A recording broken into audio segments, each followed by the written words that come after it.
E uma das ferramentas que a terapia te dá é você identificar as fases da vida.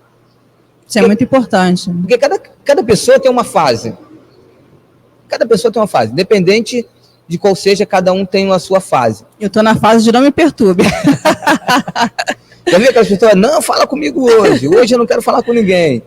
A gente entende, é uma fase que ela está passando. E isso é legal, quando você identifica isso. Por quê? Ao identificar a fase que você está passando, você começa automaticamente a identificar a fase do outro. E aí você começa a respeitar o limite do outro. E aí você começa a entender por que fulano está nervoso. Porque a fase que ele está passando não é uma fase muito legal. Sim. Ou a gente vai começar a entender por que fulano só chega sorrindo no trabalho. Porque a fase dele é de alegria. E a gente não... Maravilha, né? Então, essa ferramenta, a terapia te dá. Então, se a gente tem professores que não frequentam terapia, familiares ou responsáveis que não frequentam terapia, eu diria que é quase impossível a gente conseguir resolver essa questão. Porque vão ser pessoas que estão no seu dia a dia, mas que não têm ferramentas para aprender a lidar com tudo isso. E nessa questão do âmbito escolar, é muito importante. Eu diria que teria a mesma porcentagem um aluno ter terapia, o professor ter terapia e o responsável ter terapia. As responsabilidades seriam iguais. Sim, sim. Porque todos eles teriam ferramentas para lidar com todas as questões. E principalmente quem tem criança especial, né? Sim, sim. A gente sabe que é muito difícil o cuidado, requer uma atenção específica para essa criança. Então, é muito importante a gente sair daqui com o primeiro passo. Qual? Todos nós precisamos. Todos nós precisamos. Como você mesmo disse, né? Eu já identifiquei a fase que eu estou. Não me perturbe. Não perturbe. Então, é legal. Por quê? Só para a gente entender melhor isso, eu sei que você também já participou e outras pessoas já participaram de algum velório. É um momento de tristeza, a gente entende. Mas quantas pessoas nós já vimos e ouvimos contando piada em velório? É verdade. Verdade. Ou seja... Tem gente que não entende, é até nervoso, né? Então, assim, é aquilo que eu falei, né? Nós não aprendemos a gerenciar as emoções. Na hora de ficar sério, a gente ri. Na hora de rir, a gente fica sério. Na hora de dizer não, a gente diz sim. Ou seja... Isso vai para as mães, né? Cada hora dizer sim para os filhos, na hora de dizer não. Então, assim, então nós não aprendemos a gerenciar essa emoção. Então, a terapia, ela é fundamental para as crianças, na mesma medida para os professores, para os profissionais das escolas e para os responsáveis. É um conjunto, né, Tim? A terapia, ela é importante para toda a sociedade, né? Independente de ser classe A, classe B, classe C. Independente. É importante. É porque ela te dá essas ferramentas, né? E essa ferramenta de identificação de fases, ela é fenomenal. Porque, por exemplo, e eu já vi isso acontecer, tá? Eu acredito que você também, e você que nos ouve e nos assiste também. Eu já vi responsáveis falar para crianças de 4 anos exatamente assim: você não sabe quanto custa esse pacote de biscoito para estar jogando fora. E a pergunta que eu faço sempre é: uma criança de 4 anos sabe quanto custa um pacote de biscoito? Mesmo se você falar, ela não vai ter noção do que você está falando para ela. Ela não tem noção disso. Não adianta você falar para uma criança de 4 anos: você não sabe o que é ficar no engarrafamento, o que é pegar trem cheio. Você não sabe quanto custa isso, porque ela não sabe de verdade. Sim. Então, quando você identifica a sua fase, você, na hora de chamar a atenção de uma criança, você vai entender: é apenas uma criança. Uhum. Eu preciso chamar a atenção de uma outra forma, não gritando com ela. E aí, quando você leva isso para a comunidade, para as outras pessoas, para a escola, você acaba tendo um relacionamento melhor com as pessoas. Verdade. Eu sempre costumo dizer que... E até consigo mesmo, né? Com você é o primeiro passo. Você identifica a fase que você está, você fala: não adianta, eu não vou brigar com fulano, eu vou ficar mais calmo com esse plano, eu vou falar dessa forma com ele, eu vou falar dessa forma com ela, eu vou tratar ele dessa forma. Porque primeiro você acha né? A fase que você vive. E isso é tudo. Isso é tudo. Então, eu sempre costumo dizer que 90% dos problemas que a gente carrega são problemas de relacionamentos interpessoais. Olha aí, gente. Gente, isso aqui é tudo. É tudo, é verdade. Por quê? Porque a gente quer que o outro faça o que a gente quer. E a gente acaba ficando aborrecido. Porque a minha fase é uma, mas só que eu não identifiquei. A fase dessa pessoa é outra. A fase dessa criança é outra. Uma coisa que eu sempre falo, Lu, é assim, e a gente vai entender qual a importância da terapia já para uma criança, é que uma criança, ela nasce um chip virgem. Sim. E todo comportamento, ele é inato, ou seja, ele é aprendido. Então a gente ensina, né? Ó, senta desse jeito, você precisa comer com a boca fechada, você pega o lápis assim. Então todo comportamento a gente vai ensinando as crianças. Só que, como eu falei, né, a gente não identificou a nossa fase. E a gente quer que a criança coma igual a gente. Imagina uma criança de 4 anos que está começando a aprender a vida, ela tem que comer agora igual um adulto de 40. A criança aprende pelo comportamento, né? É claro que existe uma genética também nisso. Só que a genética, eu costumo dizer, ela fica ali guardada. Sim. Se você não moldar esse comportamento, a genética vai mudar. Porque a criança nasce, né? A genética, a gente ouve muito isso, né? Ele tem um gene do pai, tem um gene da mãe. Parece com a mãe, ó. Nossa, é igualzinho o pai, parece assim, com a avó. isso. Ou seja, existe essa questão genética e tá tudo bem. Agora, se a gente não fizer nada em relação ao comportamento, se a gente não ensinar, se a gente não mostrar, a genética vai falar mais alto. E aí a gente, às vezes, vai se perder, né? Porque, não consigo fazer mais nada agora. Mas, como eu sempre costumo dizer, todo comportamento é aprendido. Então, quando a gente... Essa ferramenta de identificação de fases, ela é genial. Muito bom. Porque você começa a entender a fase de uma criança. E aí você começa a trabalhar com ela, moldando essa criança. Então, a terapia vai te levar a isso. Por isso que eu falo que, em relação à porcentagem, é igual. É igual, principalmente com os responsáveis. A gente vai levar a criança? Vamos levar a criança para fazer terapia. Mas vamos levar também, na mesma medida, os responsáveis. Eu lembro que naquele nosso bate-papo aqui, você falou que a família foi para poder levar a criança para fazer a terapia. Olha isso, gente. Primeiro ele foi conversar com os pais, né, Tia? Tu conversou com os pais. E depois que conversou com os pais, nem precisou conversar com ela. Sim. Porque o problema não era a criança. É porque é muito difícil uma criança de 2, 3, 4 anos, como sempre costumo dizer, né, que começou a vida agora. Ela não sabe, por isso que eu falo, ela não sabe quanto custa um pacote de biscoito. Não sabe mesmo, então ela vai pegar, vai rasgar, vai cair no chão. Ela está aprendendo a vida. Então as pessoas me perguntam, Timóteo, você atende crianças no consultório, faz terapia com criança?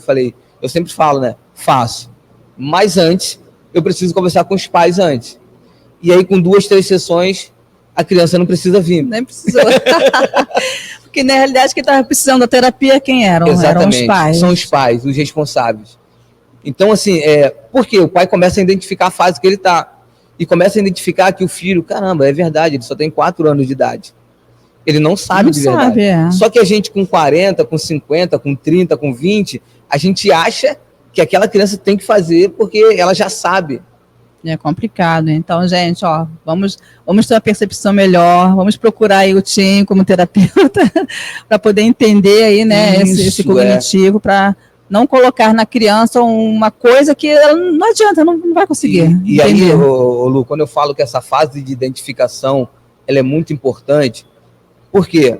Porque imagina um adulto grande que muitas das vezes estressado do dia a dia, sim, e a gente vai falar nisso um pouquinho daqui a pouco, que chega cansado do trabalho, isso é legal, a gente entende tudo isso, e aí a criança começa a gritar dentro de casa, brincando, porque a fase dela é essa. Meu sobrinho de 3, 4 anos, nossa, gente, como grita aquela criança, brincando. O meu filho acorda às 6 da manhã, gente. E agora quer pra quê, né? Acordar às 6 horas da manhã para brincar. Ou seja, mas eu sei que é uma fase da criança. Sim, sim. Então, só que às vezes, por não identificar essa fase, a gente pega essa criança e briga com ela. Briga, bate. Só que quando você tá de cima, imagina essa cena.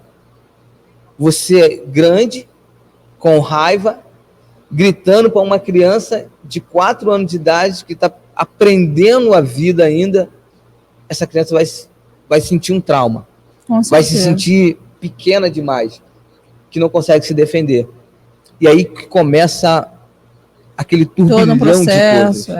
Aí a gente vai entender hoje porque muitas pessoas não comem algum tipo de alimento. Você tem que comer.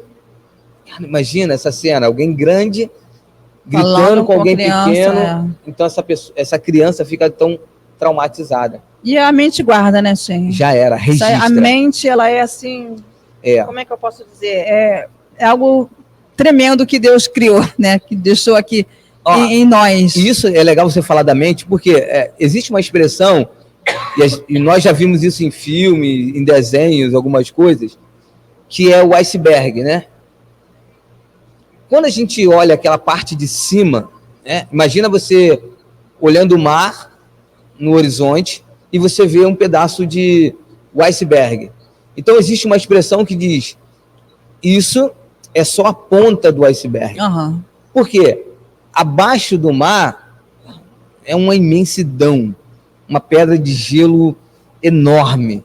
Então quando a gente fala isso é só a ponta do iceberg, quando a gente vê uma criança, quando a gente vê um indivíduo com alguma alteração nas emoções, a gente costuma dizer, isso é só a ponta do iceberg. Tem muita coisa ali por trás. Eu sempre costumo dizer o seguinte, quando uma criança dessa sofre um trauma, um evento desse, por exemplo, ela continua crescendo cronologicamente. 1 ano, 2 anos, 3 anos, 10 anos, 20 anos. Só que o inconsciente está travado. A idade mental, né, que a gente costuma falar, fica travada. A idade mental está travada. E aí a gente consegue perceber isso quando a gente olha para alguém e fala assim, pô, essa pessoa tem 30 anos, mas parece que é uma criança ainda. Uhum. É exatamente isso. Entendi. Então, a gente está falando de terapia na educação. A gente está falando da fase de criança. Escolar, isso. Então, a primeira coisa que nós identificamos é que todos os envolvidos precisam, na mesma medida, buscar uma terapia. Buscar um profissional da saúde mental. Isso é muito importante. Professor, responsável e o próprio aluno. Por quê? Porque esse conjunto vai gerar uma harmonia emocional. Porque uma das primeiras coisas é identificar as fases. Então, o pai vai identificar, a professora vai identificar e o próprio aluno vai se identificar. Então, essa harmonia emocional, ela começa a fluir tanto em casa, como na escola, como na comunidade. Por quê? Cada um entendeu o seu papel, a sua fase de vida. Então, as cobranças vão ser menores, as aceitações vão ser maiores, você vai começar a entender aquela criança. E aqui vai um segredo da neurociência muito top. Isso é de primeira mão, muitas pessoas não sabem ainda. Mas a neurociência acabou de ter a certeza, né, de que o cérebro ele tem um tempo de maturação. Uhum. E é por isso que agora você vai entender porque a gente fala tanto com os adolescentes. Eu já falei 10 vezes com esse menino. Não adianta eu falar. Fala 1, 2, 3, 100 mil vezes mais. Parece que, igual eu falava muito isso pro meu sobrinho, parece que entra no ouvido e sai no outro. É essa a expressão, né? Parece que entra no ouvido e sai no outro. Mas o que a neurociência descobriu ou entendeu? Que o cérebro tem um tempo de maturação. E o tempo de maturação do cérebro é 25 anos de idade. Nossa! 25 anos, gente. E aí você aprende tudo isso na terapia. Então você aprende a identificar as fases, você aprende que o cérebro ele tem um tempo de maturação, e aí você vai entender com aquele adolescente de 16 anos, peraí, ele ainda não está maduro. Uhum. Só que nós só aprendemos isso na parte física. Não, você não consegue carregar esse carrinho, você não consegue, porque a gente vê a estrutura física, né? Mas esquece da estrutura mental. É a mesma coisa. Quase não se fala muito nisso, né, Sheila? Não se fala. E aí, aonde se fala muito nisso? Na terapia. Porque isso não se fala na escola, na faculdade, isso não se conversa na roda de família. De família. Isso não se conversa sobre essa questão emocional. Então, esses potes de ouro que eu costumo dizer, é na terapia que você encontra. É porque durante muito tempo, hoje até que não muito, né? Mas durante muito tempo colocou-se uma ideia de que tudo que envolve a parte mental, tipo terapeuta, psicólogo, psiquiatra, é tudo coisa de gente maluca. E na verdade não é. Não é. É exatamente isso. É o cuidado com as emoções. E não se preocupe, porque a vovó já dizia, né, que de médico e louco todo mundo tem um pouco. Então, fique tranquilo que você já tem um pouquinho de louco. Então, né? Procurem o terapeuta. Eu já tenho um pouquinho de louco, todos nós temos. A vovó já dizia isso. Então, é só questão da gente aprender a gerenciar as emoções. Uhum. Porque como nós conversamos aqui, né, e você já até aprendeu isso, eu sei, a gente fala na hora que é para ficar quieto. E na hora de dizer não, a gente não diz. E aí o que acontece? Você vai dormir com aquele peso. É verdade. Você fica a semana toda pensando com aquilo na cabeça, aquilo começa a martelar na tua mente. Falei, ai meu Deus, por que aí isso? Aí você fica com dor de cabeça e toma ali remédio. Não, e dá dor de cabeça, dá dor no corpo, dor na garganta, dá dor em tudo quanto é lugar. Você acha que está com uma doença, mas não é nada. Mas não é o seu psicológico. É só o psicológico. Então, assim, e isso leva para as doenças psicossomáticas. Né? Isso aí. Que são doenças no corpo que vêm através das emoções. Uhum. Que precisa ter muito cuidado em relação a isso. É porque tem pessoas aí que estão passando por vários problemas, né, dentro de casa ou no trabalho, onde quer que seja. Aí começa a aparecer, igual a minha vizinha lá, aparece um pontinho vermelho aqui, outro pontinho vermelho ali.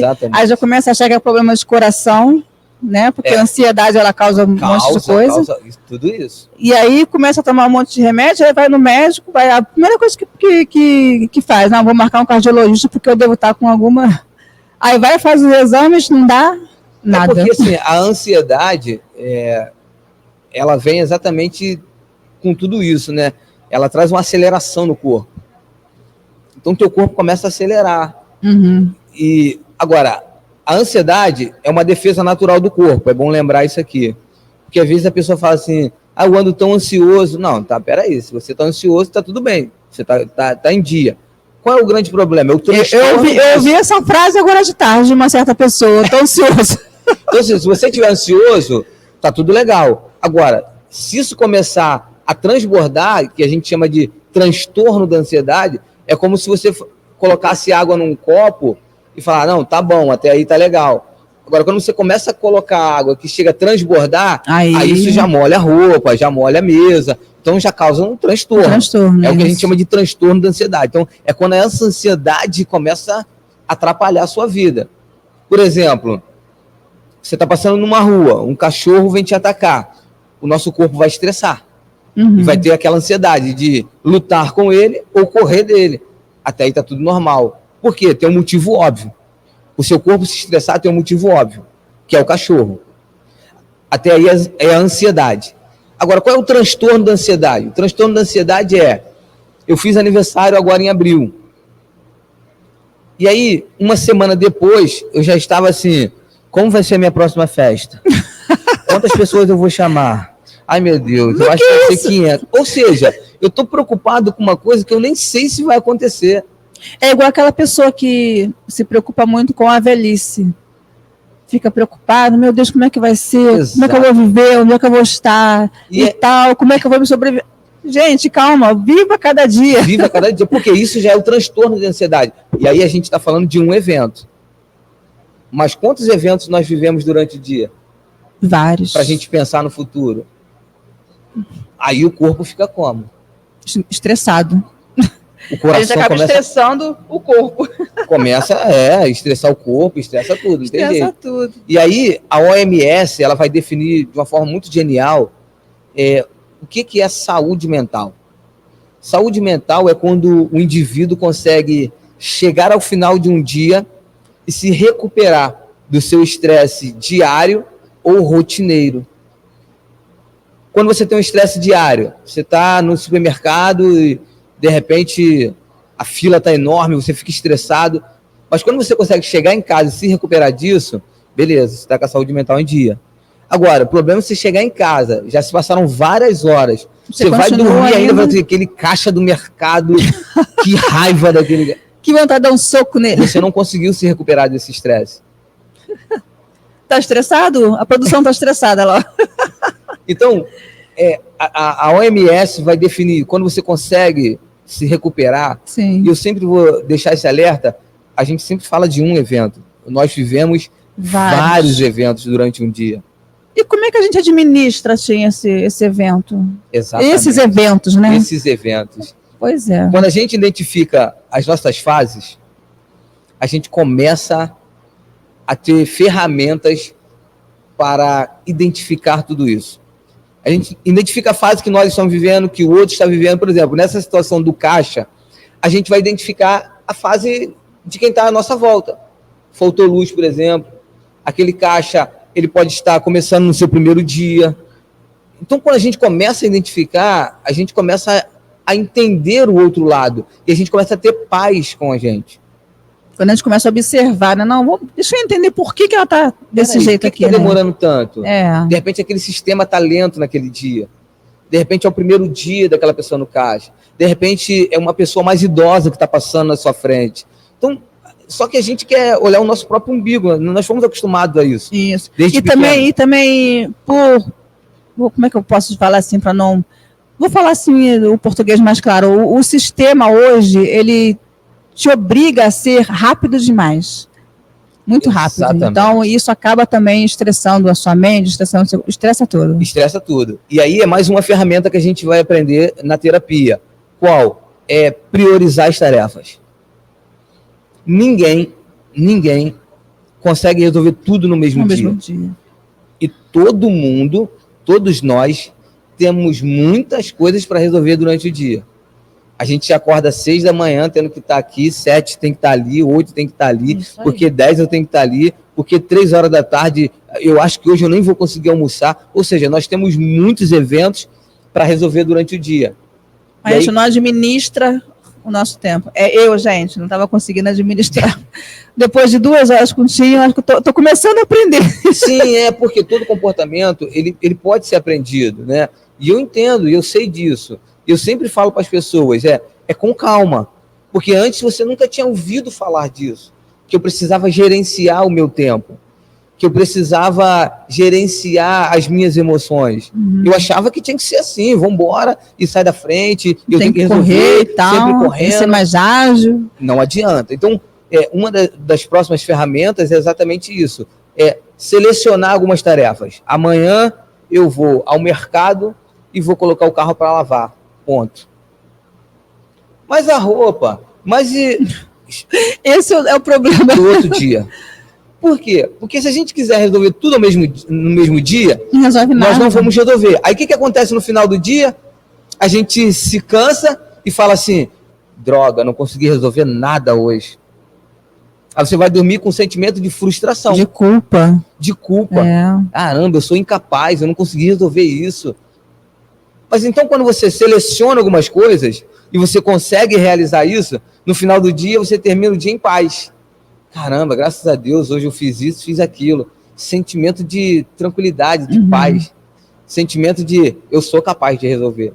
Então, acho que a sociedade está precisando é de rever os seus conceitos, é de tentar colocar em ordem a casa, né? Colocar no papel, não, hoje eu vou fazer isso, amanhã eu vou fazer aquilo. E tentar não fugir daquele cronograma. Tentar não fugir. É assim, eu sempre costumo dizer, vai ter dia que você vai conseguir, mas vai ter dia que você não vai conseguir. Por quê? Você está começando, é uma nova fase da vida. Né? É uma nova fase. E tudo isso nós estamos falando por causa da educação. Olha só que um tema a gente está abordando, já fomos lá, já voltamos. Porque na educação é o encontro de pessoas. É o encontro de uma professora que tem também a sua casa, que tem o seu filho, que tem os seus afazeres. É o encontro de um pai, de um responsável que deixou o seu filho ali na escola e que foi trabalhar, e que precisa buscar o pão de cada dia. Então, nós estamos falando tudo isso por causa da educação. Então, você vai identificar a fase, você vai ajudar a professora na educação e no ensino do teu filho. A professora vai receber a ajuda dos pais, que também identificou a fase. Então, vai haver essa harmonia emocional. E essa harmonia emocional a educação vai ganhar. Por quê? O seu filho vai ter mais paz para aprender. O teu filho vai ter uma coisa, Lu, que eu sempre costumo dizer para as pessoas, que vai mudar muito a vida dele. Uhum. Hoje em dia, nós temos muitas crianças com déficit de atenção. TDAH. O que é o déficit de atenção? É exatamente essas questões. Nós não aprendemos a identificar as fases e a gente coloca sobre responsabilidade de uma criança muitas coisas que ela não é capaz de suportar. Quando eu falei aqui da neurociência, do cérebro, que ele tem um tempo de maturação, e aí a gente fala com o adolescente 10 vezes, e entra no ouvido e sai no outro, é porque este cérebro, ele não está maduro. É como se eu tirasse uma manga do pé verde e querer que ela me dê um sabor de uma manga madura. Não tem como. Então, quando a gente começa a aprender, quando a ficha começa a cair em relação a essas coisas, a gente começa a ter paz com tudo à nossa volta. Então, a gente sabe que o adolescente ou uma criança, ela não é capaz de reproduzir o comportamento que eu quero, porque o cérebro dela ainda está na fase de maturação. Muito bom.